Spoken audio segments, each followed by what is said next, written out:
Esta es la Vía Apia, una de las calzadas que tomaban miles de romanos para entrar y salir de su capital cada día. Jóvenes y ancianos, ricos y pobres, limpios y sucios. Y por aquí quiero empezar, con una cuestión que realmente me interesa. ¿Quiénes eran los antiguos romanos? Fuera de la ciudad se alineaban miles y miles de tumbas, de modo que antes de entrar a Roma ya te habías encontrado con los romanos, con los muertos, claro. Y las vidas de muchos de ellos comenzaron o acabaron lejos de Roma. Este es apenas un fragmento de la tumba de alguien llamado Esquinus. O Quisus es in Lusitania.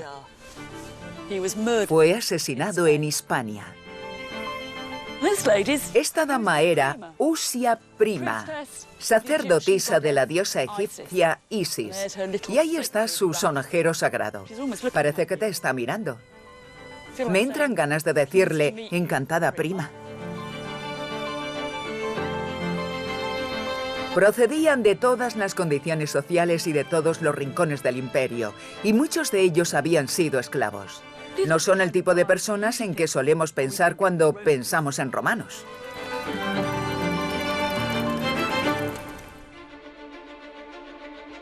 Todos estos romanos vivían en el centro de un vasto imperio que se extendía desde la España actual a Siria y que dominó el mundo occidental durante más de 700 años.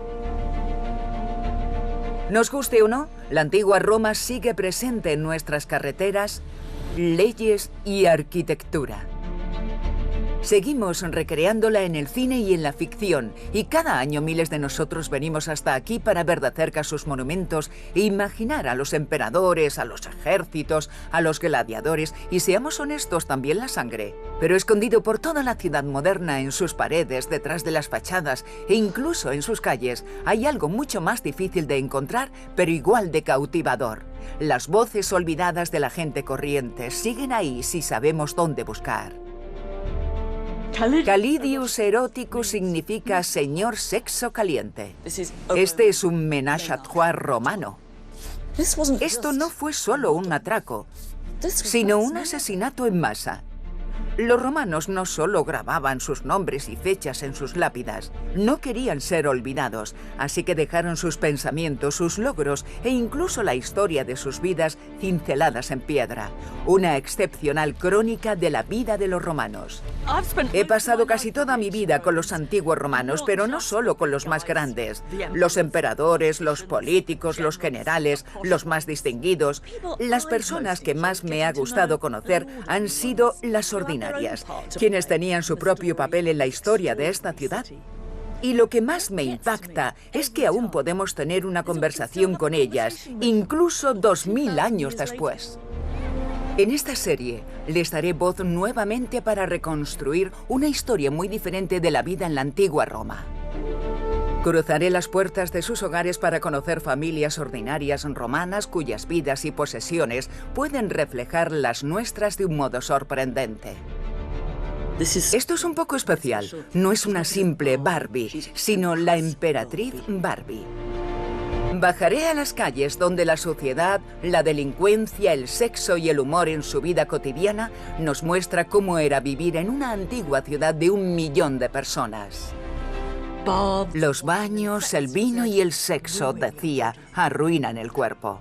Cierto, pero hacen que la vida valga realmente la pena.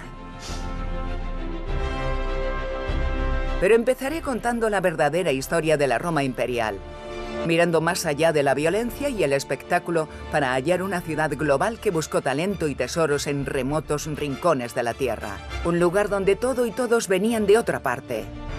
Estos son los romanos que me interesan. Bienvenidos a Roma.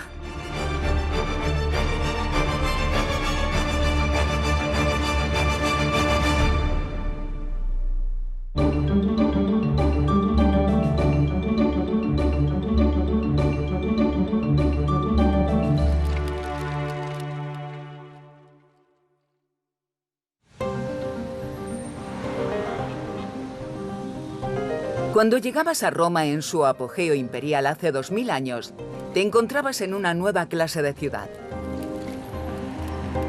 Roma había sido una pequeña ciudad-estado, pero conquista tras conquista se convirtió en la capital de un vasto imperio. Un lugar en el que, por primera vez en la historia, 1 millón de personas de 3 continentes distintos intentaron convivir. Algo que sabemos sobre Roma es que no era solo una ciudad, sino un imperio. Y para nosotros eso significa ejércitos saqueadores, generales conquistadores y emperadores sanguinarios. Tendemos a olvidarnos de la gente corriente que vivió aquí, en el corazón de todo eso. El imperio los puso en contacto con todo el mundo, desde la actual Escocia hasta Afganistán, e hizo de esta ciudad un lugar más cosmopolita de lo que cualquier otra hubiera sido o volviera a ser durante siglos. Y siempre nos preguntamos, ¿qué hicieron los romanos por nosotros? Yo creo que deberíamos preguntarnos, ¿qué hizo el imperio por los romanos? ¿Y quiénes eran los romanos realmente? En la ciudad encontramos más pruebas de lo que esperaríamos por el impacto que la conquista romana tuvo en las vidas de la gente de a pie. Tan solo basta con que la miremos desde un ángulo un poco distinto.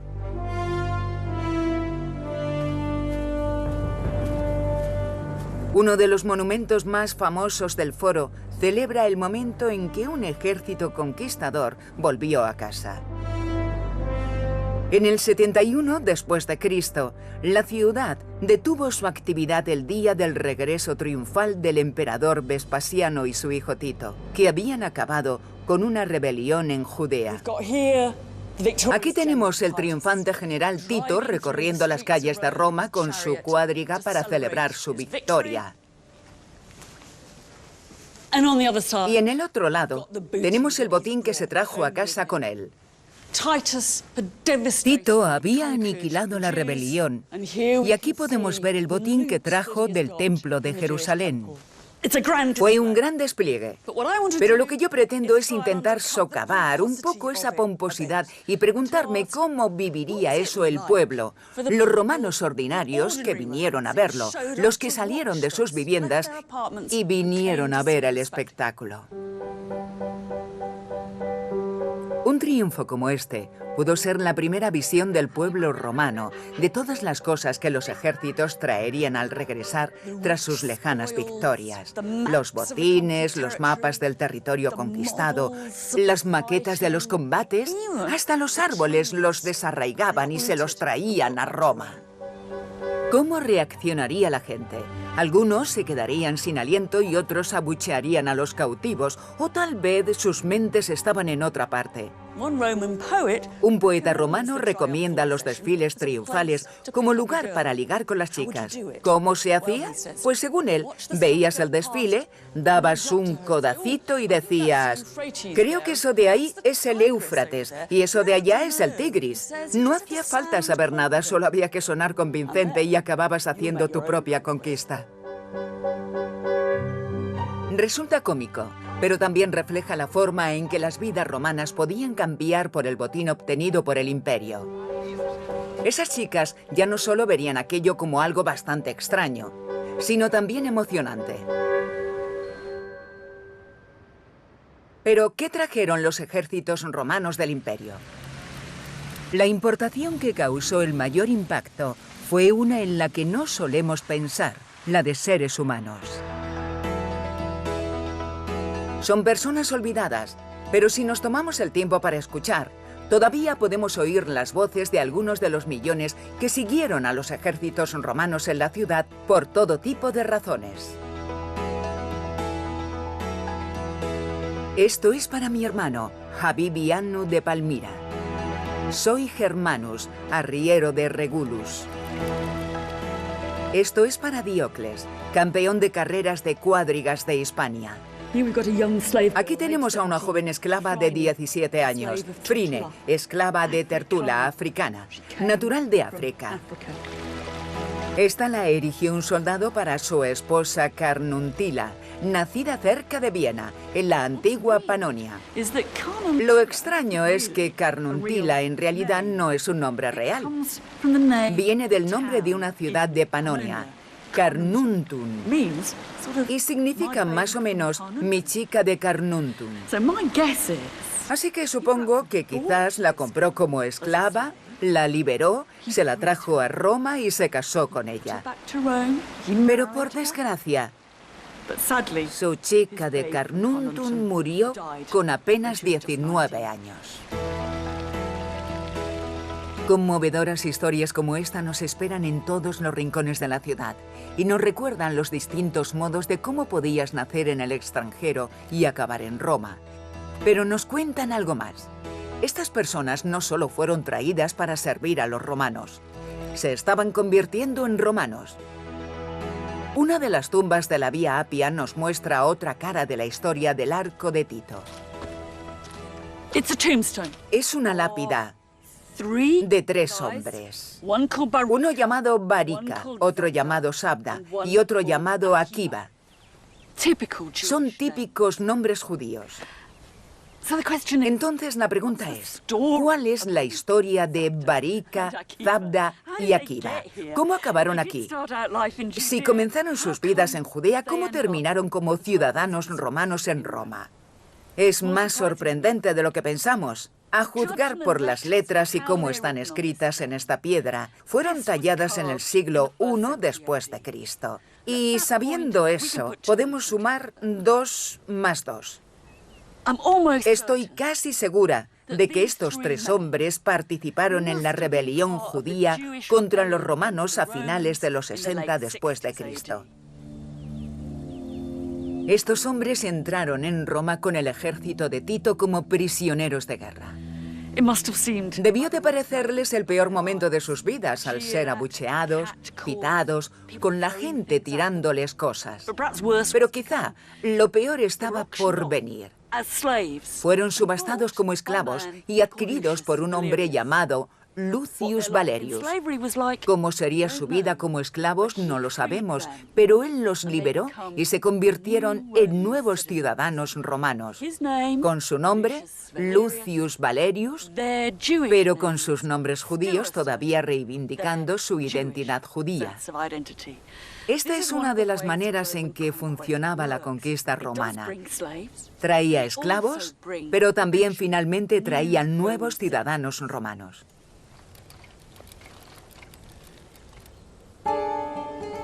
Es un cuento de hadas con final feliz y una típica historia romana. Cuando hombres como estos eran liberados, no retomaban sus antiguas vidas en Judea. Permanecían en su nuevo hogar y es más, se convertían en romanos, con todos los derechos y privilegios que implicaba la plena ciudadanía romana. ¿Pero qué los retenía en Roma? ¿Cuántos de ellos había allí? ¿Y dónde vivían todos esos nuevos romanos? Para intentar dar sentido a esto, me reúno con un compañero en el Trastevere, que literalmente significa al otro lado del Tíber, desde el antiguo centro de la ciudad. Tiene fama de ser núcleo de inmigrantes en Roma, incluso ahora. En esta zona, el Trastevere, al otro lado del Tíber, era donde limitaba la antigua ciudad de Roma. Y es aquí donde hallamos la mayor evidencia de comunidades de inmigrantes, judíos, asirios. Supongo que si le preguntabas a un antiguo romano dónde está la zona más grande de inmigrantes de Roma, te respondía... Por el río. Por el río. Al otro lado. Parte de la respuesta a por qué una zona como esta podía ser tan cosmopolita radica en la historia de los esclavos como Barica, Sabda y Akiva. Los griegos pensaban que los romanos eran bastante raros por liberar tantos esclavos. Y convertirlos en ciudadanos. Sí, aunque fuera brutal, ser esclavo podía ser una especie de etapa en tu vida, como un aprendizaje. Llegabas como germano, te daban un nombre romano, aprendías latín, aprendías algún tipo de oficio útil para tu amo, este te liberaba y ahí estabas. Eras un ciudadano romano con una profesión, un nombre romano y un montón de contactos poderosos. Ya. Era tu entrada en la sociedad romana.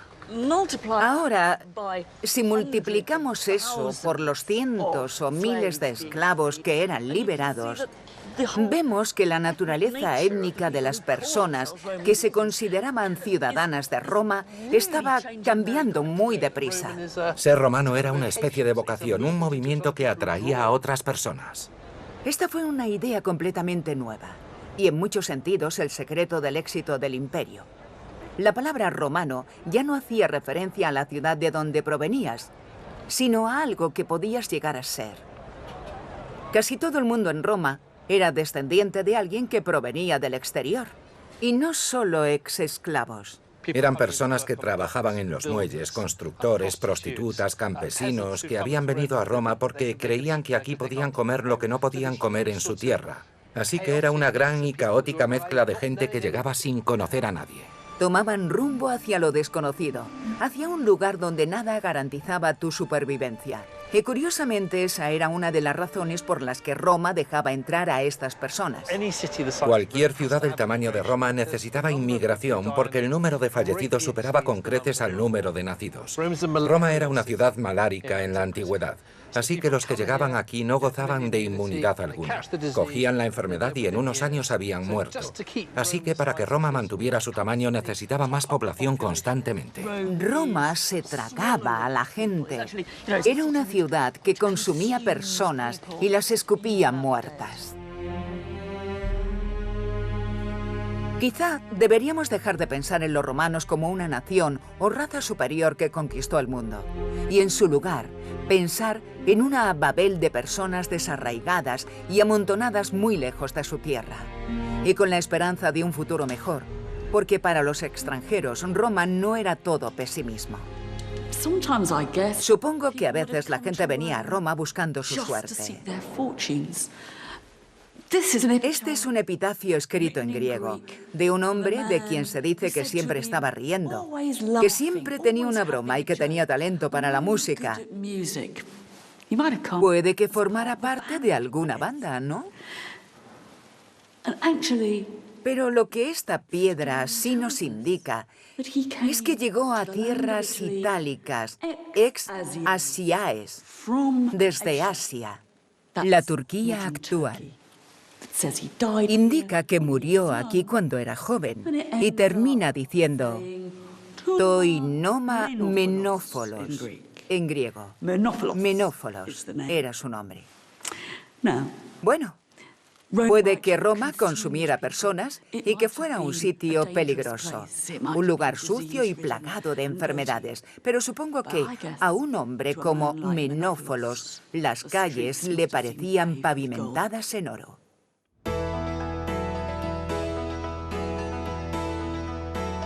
No todos los inmigrantes de Roma pertenecían a las clases más bajas. El Senado y el Palacio Imperial estaban llenos de gente foránea, al igual que las calles del Trastevere.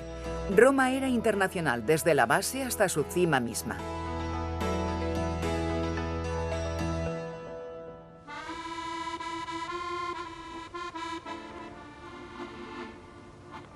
Poco a poco, esta ciudad se fue llenando de menófolos.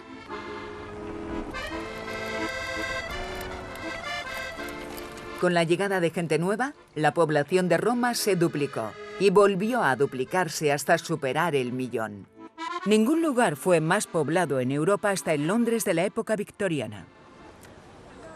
Pensamos en Roma como una ciudad muy antigua. Pero hace 2000 años, este era un lugar novísimo. Debió de estar lleno de obras, nuevos edificios de alojamiento temporal. Debió de parecerse un poco a Dubái. Pero nos asaltan las dudas. Si tienes 1 millón de personas de todas partes, ¿cómo las mantienes con vida?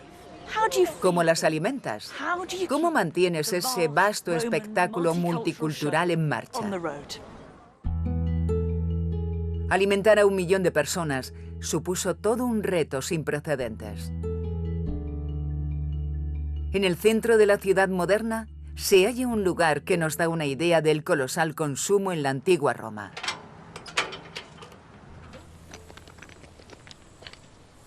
Los lugareños lo llaman el Monte Testaccio, es decir, el monte de las vasijas rotas.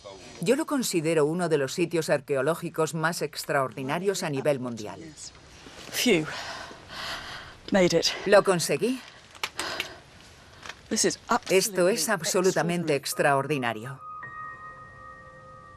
Cada uno de estos fragmentos fue una vez parte de una antigua vasija romana.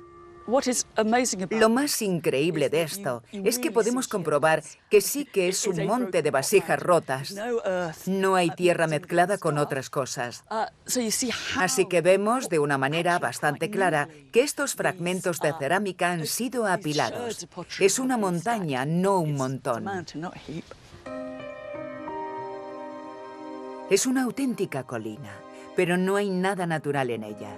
Es un antiguo y enorme vertedero de basura compuesto totalmente por vasijas desechadas, por ánforas que contenían solo uno de los productos consumidos por Roma, el aceite de oliva, que se filtraba en las tinajas y las volvía rancias. Y estos eran los únicos envases que no podían ser reciclados. Poor old amphorae. Estas pobres ánforas eran retiradas para romperlas con el pico y echarlas a la montaña, mientras que el aceite de oliva que contenían estaba presente por todas partes. Era clave en la vida romana. Find it being used. Lo utilizaban en la cocina, para crear perfumes, y los que hacían ejercicio los usaban en los baños para frotarse y lavarse bien. Y también era lo que usaba la pobre ancianita de la buhardilla que acababa de conseguir una lámpara de cerámica. What came in his amphorae? Lo que venía en esta ánfora era su única fuente de luz por la noche. No es exagerado afirmar que Roma funcionaba con aceite de oliva. Este lugar ofrece a los arqueólogos la gran oportunidad de averiguar cómo llegó aquí. Llegó en enormes cantidades. This must have been Esto originalmente debió de ser Incluso más grande. incluso más grande. Sí, y muy pesada. Ya. 30 kilos cuando estaban vacías. Vacías, sí. Mi maleta cuando está llena pesa lo mismo que esta ánfora vacía. Vacías, sí. Y lo increíble es que a menudo se puede saber de dónde procedía el aceite exactamente. Vemos que pone ARVA. Arva era el nombre de una ciudad a orillas del Guadalquivir. Por tanto, esta queda vinculada a una ciudad del sur de España. Una ciudad romana en el sur de España. the guy who's making Y el que hizo esta ánfora la selló con el nombre de su ciudad como diciendo, esto es un producto de Arva. Sí. Según estas marcas comerciales, casi todo el aceite de este monte provenía de Hispania y un poco del norte de África. Hoy, Italia es famosa por su aceite de oliva, pero en la antigüedad la mayoría lo importaban de otra parte. the fascinating thing Lo fascinante de este monte is the way that es you cómo can podemos start to piece reconstruir together las historietas cotidianas de estas vasijas y sus contenidos. and their contents. En las costas hispánicas eran cargadas en barcos y si tenían suerte conseguirían traerlas. Pero había muchos naufragios entonces en el Mediterráneo.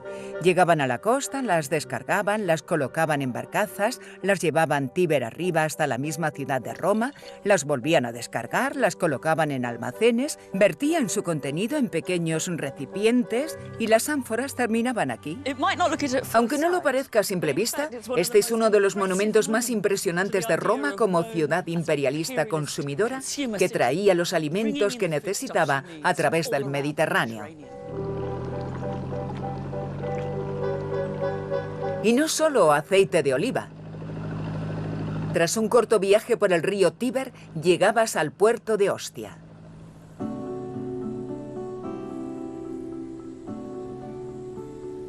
Hoy en día, Ostia es uno de los secretos mejor guardados de Roma y nos ayuda a descubrir qué importaba Roma y desde dónde.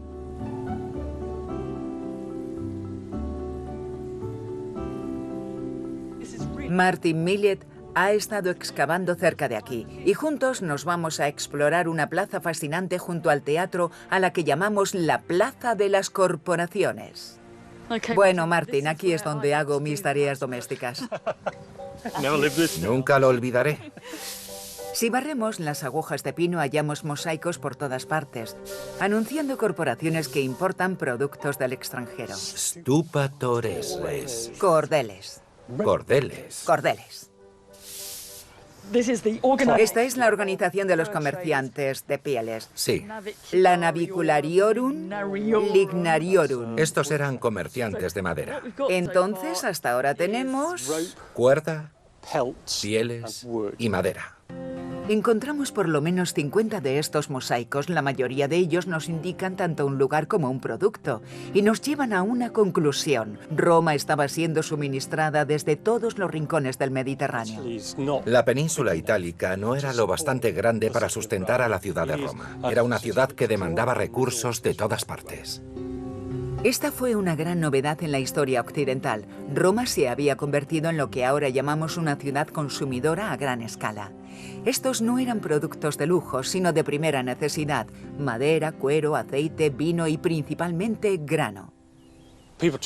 Cuentan que Roma era una ciudad consumidora con una población que rondaba el 1.000.000. Y eso implicaba 150.000 toneladas de grano al año. No sé cómo de grandes serían sus naves, pero necesitarían un montón de barcos para traer 150.000 toneladas de grano.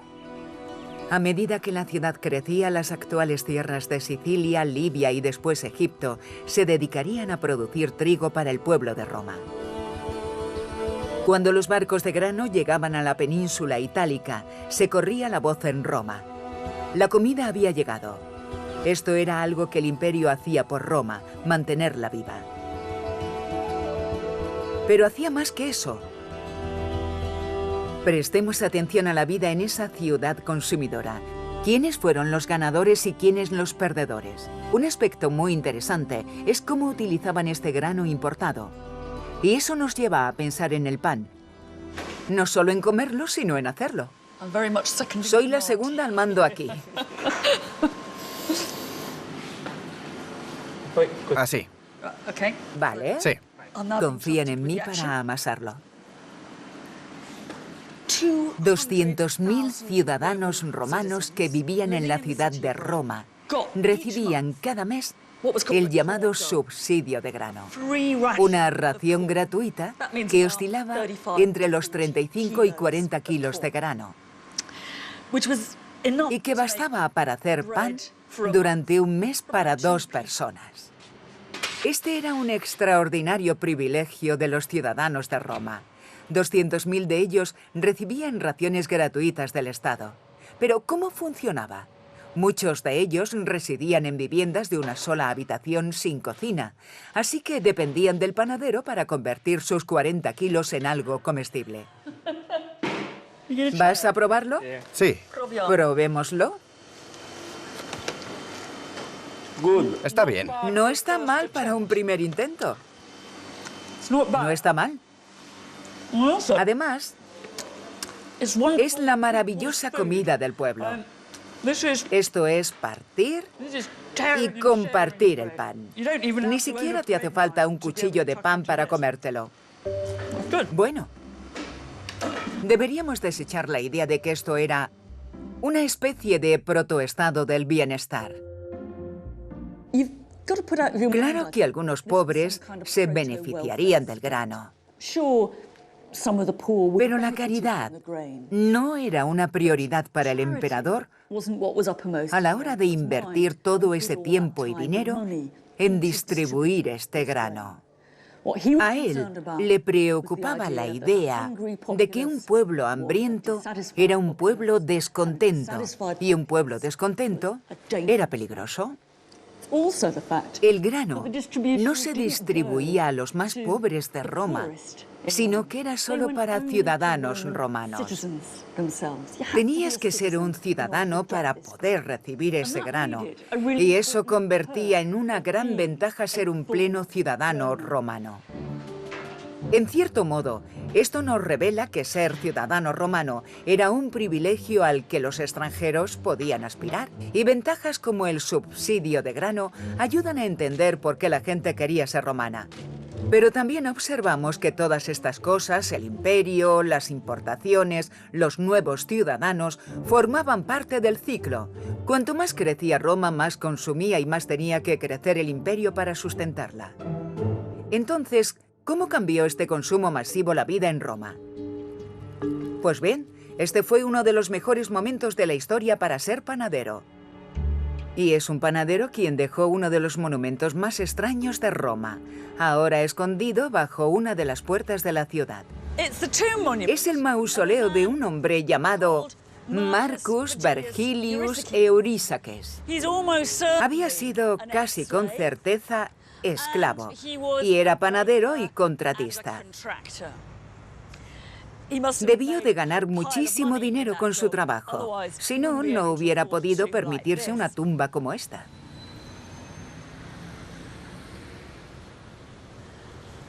Lo que hizo Eurísaques fue regalarse una tumba temática. En la parte superior de todo el monumento había escenas de la vida de la panadería. Amasar el pan, ponerlo en el horno, pesar el pan. E incluso estos extraños círculos y columnas de debajo serían reconocidas por los romanos como equipamiento de panadería. Probablemente los círculos sean las máquinas de amasar y las columnas los contenedores en los que se amasaba la masa. El escrito en latín dice: esta es la tumba de Eurísaques, panadero y contratista. Aparet, es obvio. Esto lo podemos interpretar como un este es el monumento de un panadero. ¿Lo pillas? Y me encanta la forma en que seguimos pillándolo 2000 años después. ¿Pillamos que esta es la tumba de un panadero? Pues claro. Eurísaques podía bromear porque a él le había ido bastante bien.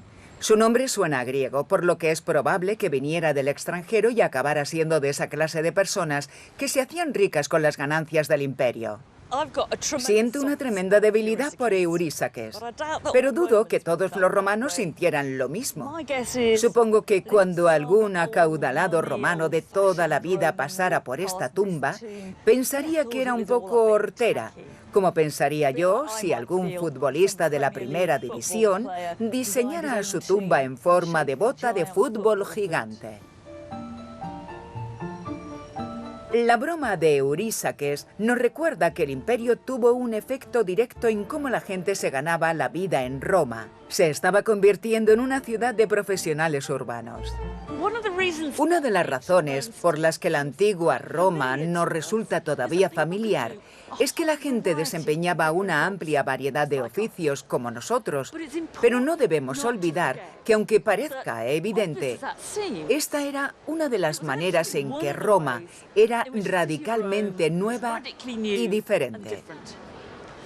En la antigua y pequeña ciudad tradicional, la idea era que los habitantes fueran personas polifacéticas.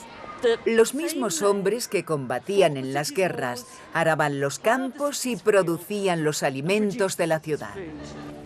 Pero en la Roma imperial, debido al enorme tamaño de la ciudad, tales labores fueron externalizadas. La comida ahora llegaba desde el extranjero. No era producida por agricultores locales. Y las fuerzas armadas que estaban estacionadas por todo el Imperio Romano ya no solo eran ciudadanos prestando servicios militares, sino militares de profesión.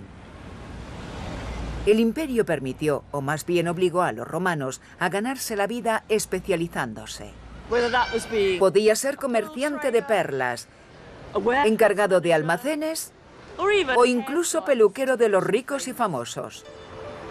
Lo que esto hizo fue diferenciar de una manera completamente nueva a las personas. Si le preguntas a un egipcio o un griego quiénes eran, te daban el nombre de su padre o de su ciudad natal. Si le preguntabas al romano medio, estoy segura de que te decía cómo se ganaba la vida, y la prueba la tenemos en sus lápidas. Estos chicos trabajaron en la piperataria, es decir, en el mercado de la pimienta. Estos eran mozos de almacén, horreoreorum. Y este hombre era Sagarius, un gran fabricante de abrigos. Una saga es el equivalente antiguo de una parca de lana. ¿Un gestor de cuentas? Esta es genial. Es una piscatrix, una pescadera. Y él, un trabajador del oro. Aquí hay una urna. Una urna para las cenizas de una señora llamada Celia Epire. Y ella era una auribestrix. Era una fabricante de prendas muy sofisticadas. Sorprende bastante cómo cada una de estas personas cuentan en sus lápidas lo que hacían. Bien, pues creo que debemos relacionar esto con las grandes dimensiones y el potencial anonimato de una gran metrópolis imperial. En un mundo sin carnés de identidad, sin pasaporte, sin certificados de nacimiento, ¿cómo sabías lo que eras o quién eras? Lo sabías por tu oficio. Soy Celia Epire, fabricante de ropa de lujo. ¿Cómo dejabas clara tu identidad? Diciendo, esto es lo que hago. Aquí es donde la Roma imperial me resulta realmente fascinante. Esta no es solo la historia de una ciudad que se enriquece a costa de otros lugares. Es la historia de un lugar donde la gente estaba probando una nueva forma de vivir. Llegaban de todo el mundo y se convertían en una pequeña pieza de este gran engranaje. Puede que no conocieras a tus vecinos y que estos no te conocieran a ti, pero todo el mundo buscaba nuevas maneras de dejar su huella y destacar. El imperio no solo ayudaba a la gente a ascender en el mundo, sino que ayudaba a los que lo hacían para demostrarles que lo habían logrado. Se crearon nuevas oportunidades para el consumo visible.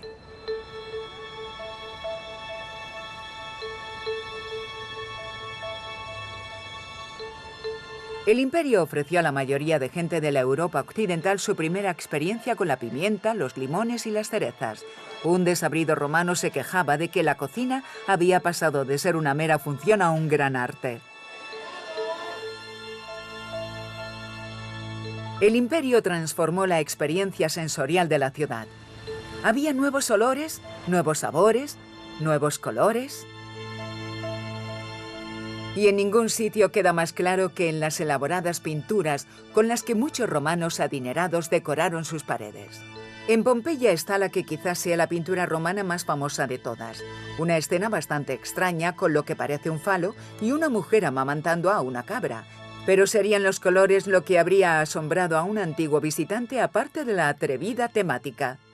Eso sí, no deberíamos cometer el error de pensar que los pobres romanos vivían en blanco y negro hasta que comenzaron a conquistar el Mediterráneo, pues contaban con todo tipo de minerales y plantas locales que les ofrecían pigmentos para pintar. Pero a medida que pasó el tiempo, se interesaron más y más por los insólitos colores brillantes que podían obtener de sus remotos territorios.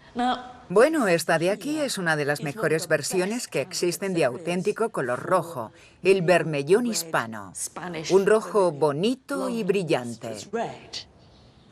Imaginamos que si venías a cenar aquí y el generoso anfitrión empezaba a enseñártelo todo, este podía decir, esta mujer de aquí está azotando a esta otra por esto y lo otro. Pero también podía decirte, es un rojo precioso, ¿verdad? De hecho, es vermellón hispano, importado especialmente desde Hispania. Lo pagué yo mismo como mejora. Vivimos en un mundo de colores sintéticos, brillantes y baratos, pero los romanos no. En Roma, los colores brillantes eran un lujo procedente del extranjero. Pero el deseo por ellos creó un nicho de empleos aún mayor para los romanos de a pie. A este hombre le apasionaba lo que hacía. Erigió esta lápida cuando estaba vivo, vivos fecit, para sí mismo y para su familia, y representó en ella las herramientas de su oficio. Él trabajó como tintorero en la manufactura de los ceñidos. Y aquí tenemos los pequeños frascos en los que venía su tinte, las balanzas en las que él medía sus ingredientes y las madejas del material que teñía. Pero no era un tintorero cualquiera. En la parte superior nos indica su nombre. Caius Pupius Amicus Purpurarius.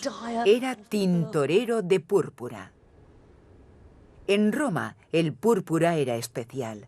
Provenía del Mediterráneo oriental y se extraía de pequeños mariscos. Resultaba espectacular y no se desteñía. Y no solo era caro, sino que su uso llegó a ser regulado por la ley. Si veías a un hombre por la calle con una toga, con una amplia banda púrpura, este debía de ser un senador, parte de la élite política, y posteriormente la única persona del imperio a la que se le permitiría llevar prendas enteras de color púrpura sería al mismísimo emperador romano. Se vigilaba el uso del color. Es como si la reina Isabel II fuera la única persona del Reino Unido que pudiera ir de rosa. Pero eso dice mucho sobre Roma y el Imperio Romano, que el marcador más visible del estatus político y social fuera algo procedente de la parte más oriental del Mediterráneo. No es de extrañar que Caius Pupius Amicus estuviera orgulloso de ser un purpurarius. La historia del color no es solo una historia del lujo, sino de la identidad, del poder que el consumo visible tenía para señalarte como alguien especial, tanto si suministrabas como si consumías. Todas esas importaciones te ayudaban a destacar. Al igual que las personas y los productos, también llegaban nuevos dioses desde los remotos confines del imperio. Podías tener tu propio estilo, tus propios gustos y tus propias creencias. Pero no nos dejemos llevar por el exotismo que el imperio ofrecía. Lo que el púrpura foráneo de la toga del senador nos indica es que podía ser completamente extranjero y romano al mismo tiempo. Los romanos tenían una forma de pensar sobre las demás culturas muy distinta a la nuestra. No debemos caer en el error de imaginar Roma como una especie de sensiblero crisol cultural. Exacto, si llevabas ropa inadecuada se reían de ti, si hablabas de forma extraña también. Eran muy convencionales y decían, aquí hay demasiados griegos. O los judíos no comen bien durante el Sabbat y ese tipo de cosas. Sí, porque no comen carne de cerdo. ¡Qué tontería! El poeta Marcial hablaba sobre la puela, que no había probado una méntula romana. La chica romana que nunca había probado un pene romano. Era algo grosero y bastante desagradable también. Lo irónico es que el hombre que escribió esto provenía de Hispania. No se reían de otras razas, sino de los que no hacían las cosas al estilo romano. Aunque a esta ciudad venía gente de todo el mundo, no acababan en una Chinatown o en una Little Italy como tenemos en las grandes metrópolis actuales. Estas personas gobernaban el mundo, eran senadores que gobernaban Portugal, Egipto, gobernaban a lo largo del Danubio y nunca volvían y decían, qué bueno lo que probé ese día. Hablaban acerca de los ingredientes que había por todo el mundo, pero lo que hacían con ellos, esa cocina como tal, tenía que acabar formando parte de la cocina romana. Ya.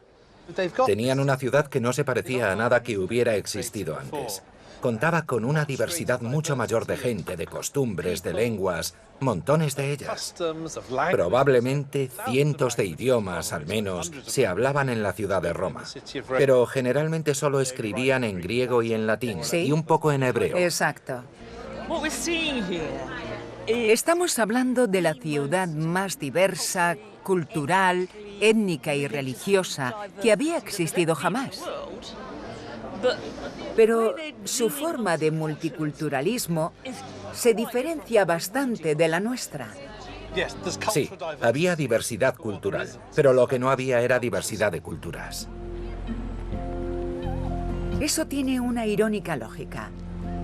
Como toda la cultura romana era en sí una amalgama, no veían la necesidad de que existieran culturas alternativas paralelas, y menos aún de respetarlas. En Roma la diversidad no se basaba en la separación. No hubo un Chinatown o ni siquiera un barrio judío. De hecho, el romano medio se quedaría asombrado ante la manera en que nosotros tratamos de respetar y preservar las diferentes culturas. Aquí, la gente venía de todas partes. La comida llegaba de todas partes, los dioses eran de todas partes. Pero lo metían todo a la batidora y el resultado era romano. El imperio le estaba haciendo dos cosas a Roma. Exhibía todas las rarezas exóticas y lujosas del mundo exterior, pero al mismo tiempo, la distinción entre los romanos y los pueblos sometidos se disolvía con el tiempo. Finalmente, todos los hombres libres y adultos del imperio fueron considerados ciudadanos romanos. Para mí, existe un lugar que capta las contradicciones de la Roma imperial.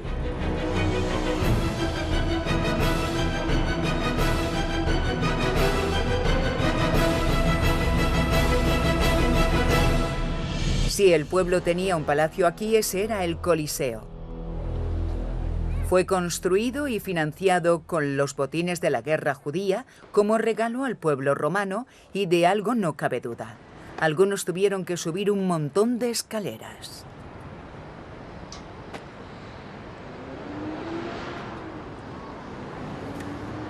Estoy en la única parte del Coliseo en la que se me hubiera permitido estar. Las mujeres, los esclavos y otros indeseables en el mundo romano tenían que estar arriba, cerca de los dioses.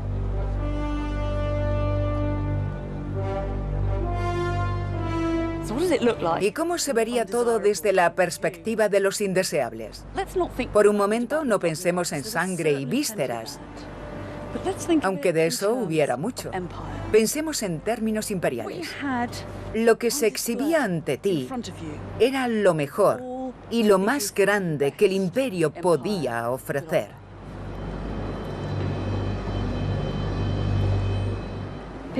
A menudo la gente lo compara con los partidos de fútbol, pero en ese caso esta no sería la primera división, sino la Copa Mundial. Eran fantásticos combates con extrañas y exóticas criaturas. Animales que solo podías imaginar en sueños. Cuando este lugar abrió, llegó a haber rinocerontes corriendo por ahí. Este es un lugar donde podemos ver el imperio desde el punto de vista de la gente corriente. Esta persona veía el espectáculo y... Durante la pausa o mientras lo veía, él dibujaba la escena. La escena, sí. Lo que veía en la arena. ¿Qué tenemos aquí? Podemos ver animales salvajes, como una pantera. Ajá. Y dos osos. Exacto. Y un luchador, un bestiarius. Un bestiarius. Mira qué brazo tan musculado. Qué bíceps o lo que sea. Un hombre muy musculoso.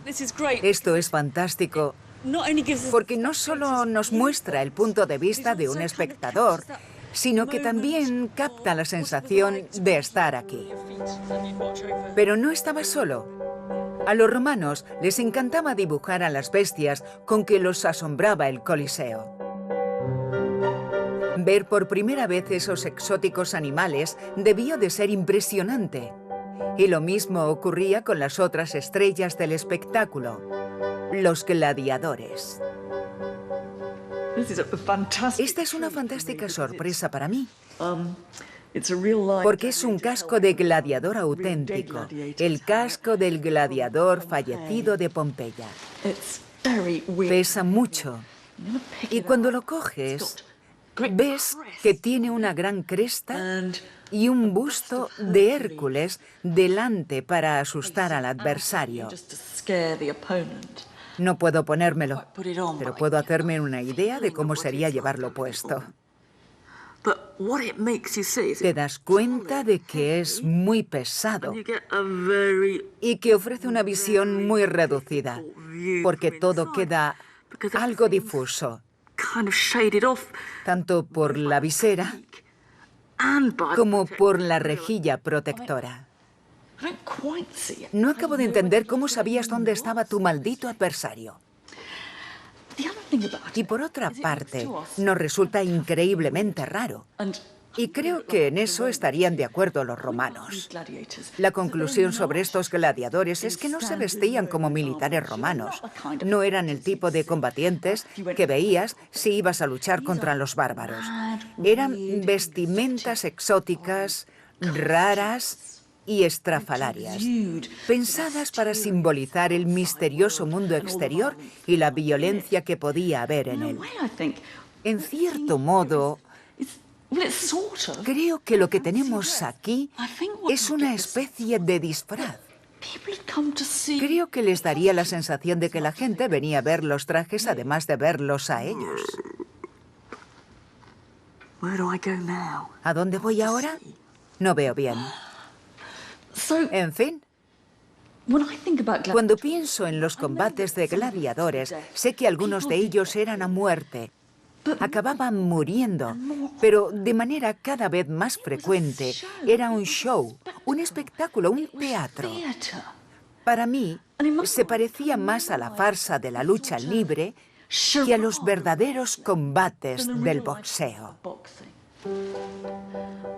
Y parte de los motivos eran puramente económicos. Podías tener cientos de gladiadores y al ser tan caros, no querías que te los mataran con mucha frecuencia. Aquí hay cierta disparidad de tamaño. Pero me temo que el tracio va a ser derrotado. Vaya, ha vencido el murmillo. Enhorabuena. Para los romanos, los gladiadores representaban una violenta fantasía del mundo exterior en su entorno. Pero hallamos una fascinante ironía en los orígenes de los hombres tras las máscaras. Aquí tengo un dibujo maravilloso, un dibujo antiguo de una lápida que se perdió hace ya mucho tiempo.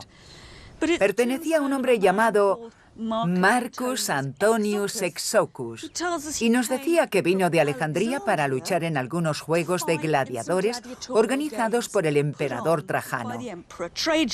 Y aquí hay otro texto de una lápida erigida por un hombre llamado Fusquinos, que era un provocator, otro tipo de gladiador. Su lápida está en griego y nos revela que él era egipcio. Los orígenes de estos gladiadores eran tan dispares como los de todo el mundo en Roma, pero sus historias reales eran mucho más mundanas que los exóticos papeles que fueron obligados a representar en la arena. Esto revela la engañosa apariencia de todo esto porque, bajo esa parafernalia, algunos gladiadores eran bastante hogareños, o terminaron siéndolo. Acabaron retirándose con una vida larga, esposa e hijos. Una de las lápidas más bonitas es la de este hombre, que vivió hasta los 45 años. Había venido desde Tungria. Era belga, pero la lápida se la erigió su esposa y el pequeño Justus, su hijo. Incluso Exocus, por exótico que parezca, pareció haber terminado su vida, a juzgar por su nombre, como ciudadano romano. Seguramente se retiró y vivió su vida en algún lugar del Imperio Romano, como Marcus Antonius Exocus. Un egipcio que representa el papel de un guerrero tracio para, después, asentarse como un padre de familia romano simboliza para mí toda la Roma imperial. El Coliseo dramatizó la aterradora y emocionante idea romana de que, en el exterior, todo era violencia, confrontación y rareza. Lo cierto es que el Imperio Real no solo estaba luchando en la arena, sino también sentado en los asientos. Había zonas en el Coliseo reservadas para los gaditani, los gaditanos para un senador de África y un jefe godo. En realidad, los aterradores bárbaros se habían convertido en romanos que estaban viendo el espectáculo como todos los demás.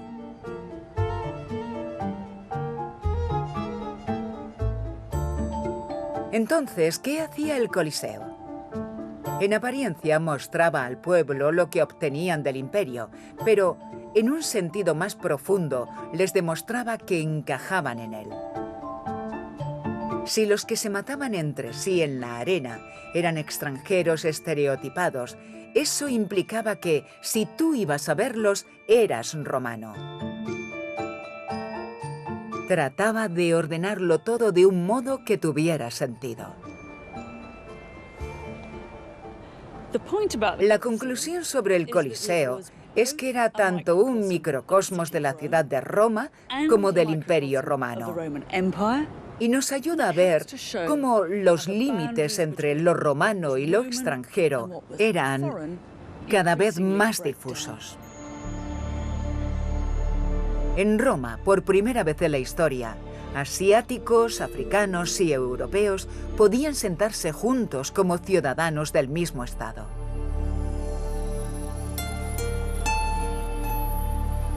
Roma fue la primera ciudad global y contenía todas las contradicciones que las ciudades globales han tenido desde entonces. Era diversa, pero no tolerante. Los extranjeros enemigos eran crucificados, esclavizados y obligados a luchar en la arena, pero otros podían llegar a ser emperadores. La conclusión es que el imperio no distinguió entre romanos y extranjeros, sino entre los que se resistieron y los que se unieron. La pregunta clave en nuestra historia es, ¿cómo sería vivir en la principal ciudad del mundo, donde casi todos provenían de otro lugar? Muchos debieron de sentirse lejos de su hogar, de sus raíces, pero para otros había beneficios y éxitos que obtener y una emocionante, aunque desconcertante mezcla de nuevas ideas y distintas culturas y religiones. Fueras lo que fueras en tu lugar de origen, en Roma podías reinventarte. No es difícil imaginar los temores y preocupaciones de aquellos romanos corrientes.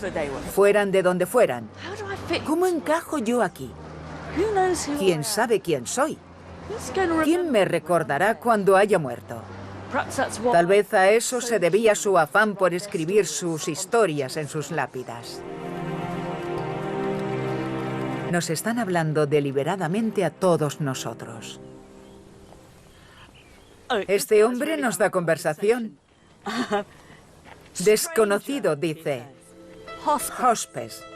Espera un momento. Resiste. Detente. Echa un vistazo abajo a tu izquierda. Ahí es donde están enterrados mis huesos. Mi osa. Yo era un buen hombre, un hombre amable, misericordias. Era un amante de los pobres, amantis pauperis. Por favor, viajero, por favor, viator, te lo ruego, no fastidies mi tumba. El nombre de este hombre era Gaius Attilus Euhodus, ex esclavo de un hombre llamado Serranis. Euhodus me suena a griego y nos dice lo que hacía. Era un margaritarius, un vendedor de perlas. Ese es quien está enterrado en esta tumba. Viajero, dice, viator, sigue ahora tu camino. Adiós. ¿Vale? Vale.